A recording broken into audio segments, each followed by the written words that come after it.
गुरु और विशाल जैन ने दिल्ली से जिज्ञासा प्रेषित की है। आजकल लोगों की सुबह गुड मॉर्निंग के साथ मोबाइल पर ही होती है और रात की गुड नाइट भी मोबाइल पर होती है। अधिकांश समय इंस्टाग्राम रील्स, यूट्यूब शॉर्ट्स पे गुजरता है।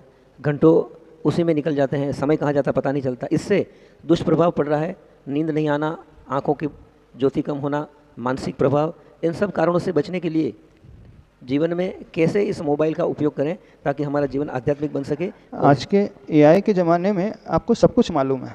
उसी मोबाइल में एआई टूल में जाना कि मोबाइल के ड्रॉबैक्स क्या क्या हैं और उससे कैसे बचेंगे, वो बहुत अच्छे से आपको सजेस्ट कर देगा कि मोबाइल का ओवर यूज़ करने से कौन कौन से नुकसान होते हैं और उससे बचने के कौन कौन से फ़ायदे और उसका बचने का रास्ता क्या है। टेक्नोलॉजी इतनी एडवांस है, वो प्रॉब्लम भी खुद क्रिएट करती है और सोल्यूशन भी खुद देती है। तो मोबाइल का एक एडवांटेज तो है, आप किसी भी एआई टूल में जाओ वो बता देगा मोबाइल से बचने का कौन सा रास्ता है। वो बोलेगा कि घर में एक मोबाइल फ्री जोन बनाओ, घर में मोबाइल फ्री आवर्स बनाओ, घर में मोबाइल फ्री डे बनाओ। जब आप घर में आ रहे हो तो कम से कम रात में 1 घंटे के पहले मोबाइल स्विच ऑफ करके रखो। दिन की शुरुआत प्रभु के नाम से, मंत्र के जाप से, कोई अच्छे विचार से, कोई अच्छे उच्चारण से, कुछ अच्छी फिजिकल एक्टिविटी से करो। यानी उठने के पश्चात 1 घंटे तक मोबाइल को देखो ही नहीं। वो सारे के सारे सजेशन दे देगा और सबसे बड़ी बात यह है कि सबको सारे सजेशन मालूम है। इसमें कोई भी ऐसा नहीं जिसको नहीं मालूम कि कैसे बचा जाता है मोबाइल से। फिर भी बच क्यों नहीं रहे?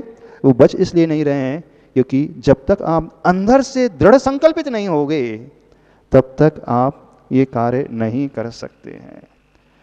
व्यक्ति जहर क्यों नहीं खाता? क्योंकि उसे पता है जहर खाने से मैं मर जाऊंगा, तो उसे अपनी जिंदगी बहुत प्यारी है, इसलिए वो जहर से बचता है। व्यक्ति ड्रग्स का सेवन क्यों नहीं करता? उसे पता है कि ड्रग के सेवन से कई बीमारी आ जाएंगी। वो नशा क्यों नहीं करता? उसे पता है इसके साइड इफेक्ट क्या होते हैं। तो उससे जब अंदर से सब पता होता है और वो अंदर से एकदम डिजर्व हो जाता है और एकदम से डिसीजन ले लेता है कि नहीं, एनी हाउ करना है तो करना है, तो ही आप इससे बच पाओगे। अदरवाइज इसके एडिक्शन से नहीं बच पाओगे। ये सबसे बड़ा नशा है और सबसे खतरनाक नशा है। इससे बड़ा खतरनाक नशा कोई नहीं है। अन्य नशे जो हैं उनसे बचना कदाचित आसान। अन्य नशे में आप आधे घंटे ही सेवन करोगे, 1 घंटे ही सेवन करोगे, उसके बाद 23 आवर्स आपके पास रहेंगे। लेकिन मोबाइल एक ऐसा इंस्ट्रूमेंट आ गया है, 24/7 24 घंटे आपके हाथ में है। उससे बचना बहुत कठिन है और उससे बचने का एकमात्र रास्ता यह है कि अंदर से संकल्प लेना होगा, अंदर से ठानना होगा कि नहीं, मैं उठ करके 1 घंटे तक मोबाइल को टच नहीं करूंगा और सोने के एटलीस्ट 1 घंटे पहले उसे स्विच ऑफ कर लूँगा अथवा उसे फ्लाइट मोड में रख दूंगा, उसे अपने से दूर रख दूंगा। अननेसेसरी जो नोटिफिकेशन है उसे आप बंद कर दीजिए। जो एक्स्ट्रा आपने ऐप्स डाउनलोड किए हैं उसे निकाल दीजिए। तो मोबाइल से बचने का सबसे अच्छा रास्ता क्या है? जैन प्रिंसिपल अपनाओ। जैन धर्म ये कहता है कि जो भी अनर्थ दंड है उसे बचाएं, उससे अपने आप को बचाएं। जैन धर्म में कहता है अपरिग्रह का सिद्धांत अपनाओ, जिसे आज मिनिमलिज्म के नाम से कहा जाता है।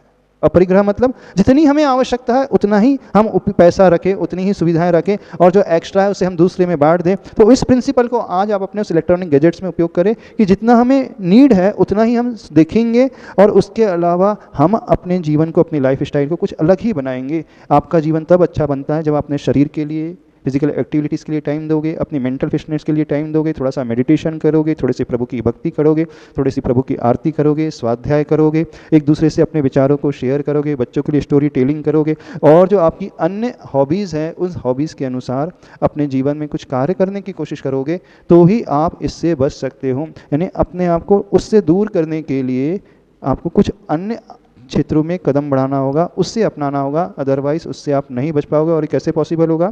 ये एक ही तरीके से पॉसिबल हो सकता है कि मैं तो ठान करके बैठा हूँ, अब मुझे ये करना ही नहीं। दुनिया में जितने भी सक्सेसफुल बड़े बड़े लोग हैं वो सिर्फ यही करते हैं, वो स्वयं मोबाइल यूज़ नहीं करते हैं, मोबाइल को अपने से बहुत दूर रखते हैं।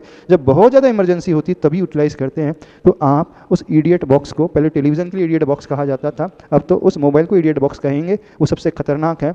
जितना आवश्यक है उतना उपयोग करें। लेकिन आज के लोगों को समझाना बड़ा कठिन है। मंदिर में भी आएंगे, भगवान के पास तो मोबाइल लेकर के बैठेंगे, माला फेरेंगे तो मोबाइल लेकर के बैठेंगे, पूजा करेंगे तो मोबाइल लेकर के। अब किसको हम समझाएं? तो पहले एक नियम बनाओ, मंदिर में आओ तो मोबाइल नहीं, घर में प्रातःकाल 1 घंटे मोबाइल नहीं, सोने के पूर्व 1 घंटे मोबाइल नहीं। और जैसे हफ्ते में 1 दिन छुट्टी मनाते हो ऐसे ही हफ्ते में 1 दिन मोबाइल की भी छुट्टी मनाओ।